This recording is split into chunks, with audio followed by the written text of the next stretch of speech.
This is what we've been looking for. Here we've got both these lions pretty relaxed under the bush. They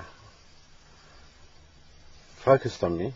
Definitely haven't gone to sleep. So what I'm going to do is sneak out this side of the car, keeping my body hidden behind the vehicle. Once I realize that they're completely relaxed with me outside the car, I'm going to get down on all fours and crawl towards them. And that should create some interest. And hopefully it's not too much interest. There's no written recipe on how to approach lions on all fours. So for you folks back at home, don't try this.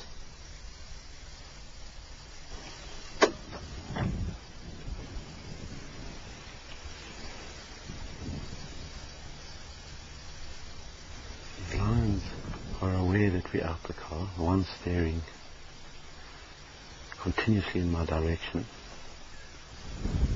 Keeps checking. So they are aware we're out the car. As an upright human, he'd be scared of me.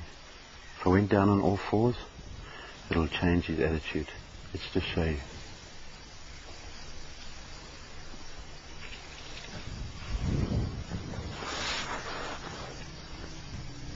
Okay, let's go. Come behind me, Jack.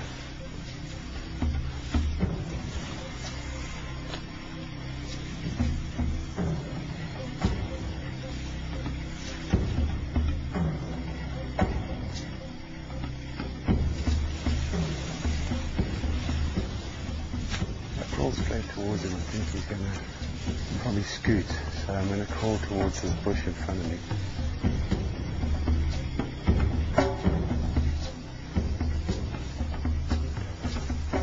Okay, we've got the undivided attention.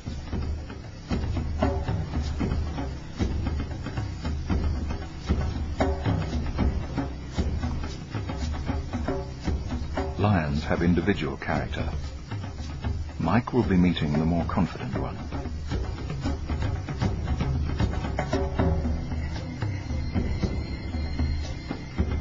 Mike carries no firearm, nor does anyone else in the group.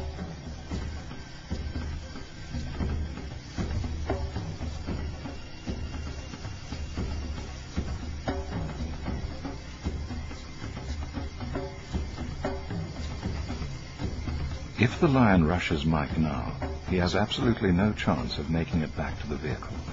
He's getting ready.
The slight lashing of the tail indicates sensitivity to a possible threat.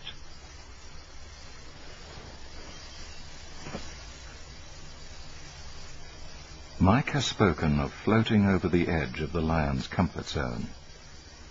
Whether he can exit safely is another matter.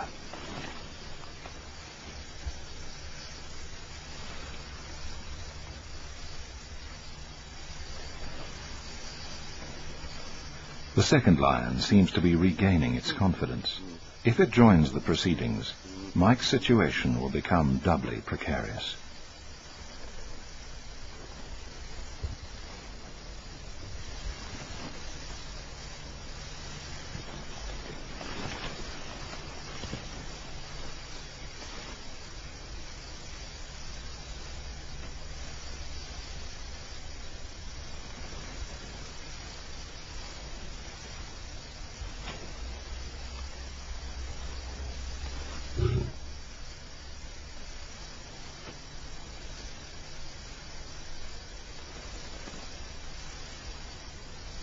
Mike plays the lion along, trying to keep its psyche balanced on the razor's edge between interest and caution, or between attack and retreat.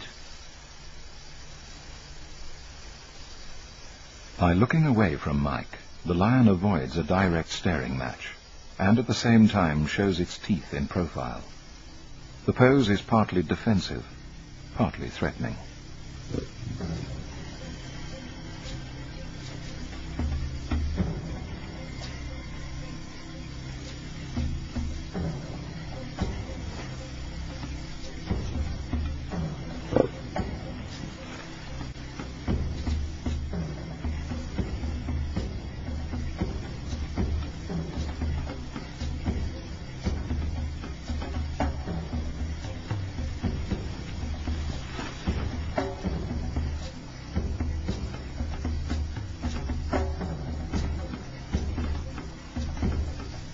Mike lies back in the grass.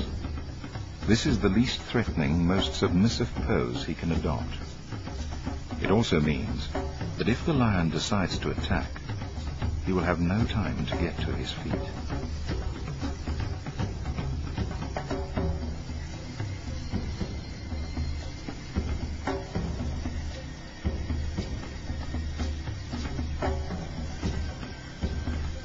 An exploratory jab with a paw could remove Mike's face.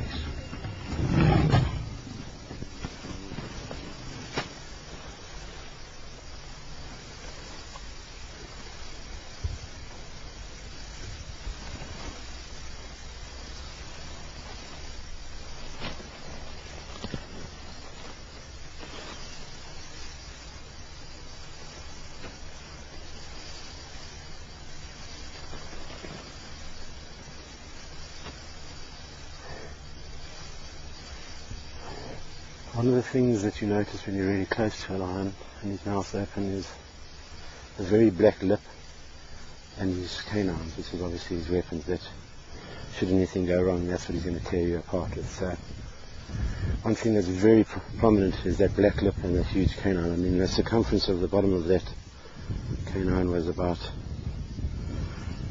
bigger than $1, you know? So very sharp. I could even see the saliva on his lips. And he got very interested in me at the end, came in very close, which probably made him a little more braver than, he was braver than I. I always backed off out of his circle so that I didn't become didn't obvious a prey. You know, if something doesn't move and he comes in and he sniffs and he likes what he smells, he's going to give you a cuff. And if that cuff knocks you out or injures you, or draws blood, the whole process changes. The cogs go forward and that's what becomes a kill. So our lion's man-eaters, this morning it didn't look like. He was very interested as a toy or a plaything, but I don't think he saw me as a food source. You can imagine that you can threaten the king of beasts with a toilet roll, and that's simply not to knock him out with or, you know, shed tears, but it's basically an object that if he comes right in and it looks as though he's going to have a go at me, I'm going to use this either to throw at him, to make contact with him, or to throw past him, which will distract him for a second. It'll catch his eye, and in that second, that's the second I need to get myself out of the predicament I've just got myself into. Would Mike be able